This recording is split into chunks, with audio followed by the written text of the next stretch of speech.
যখন এভাবে বেপরদা নারীকে জাহান্নামের ফেরেশতারা জাহান্নামের মধ্যে নিয়ে যাবে, তখন ওই নারী বলবে, এ ফেরেশতারা দাঁড়াও, আমাকে কোথায় নিয়ে যাচ্ছ? আমার আগে আমার স্বামীকে ধরো। ফেরেশতারা বলবে, তোমার স্বামীর কি অপরাধ?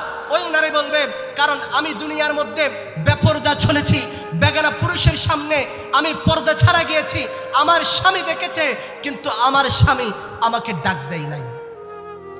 এই নারীকে নিয়ে যাবে জাহান্নামের ফেরেশতারা। কত দূর যাওয়ার পরে আবার বলবে, ফেরেশতা স্টপ, থামো, আমাকে কোথায় নিয়ে যাচ্ছ?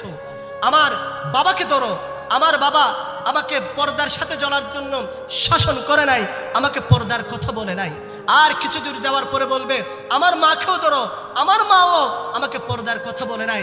আমার ভাই দেখেছে আমি বেপর্দা চলেছি, আমি বেগানা পুরুষের সাথে কথা বলেছি, হেঁটেছি, কিন্তু তারা আমাকে নিষেধ করে নাই। এইভাবে আমরা সবাই কিয়ামতের দিন আপনার ঘরের একজন যদি বেপর্দা চলে, আমরা সবাই আটকে যাব।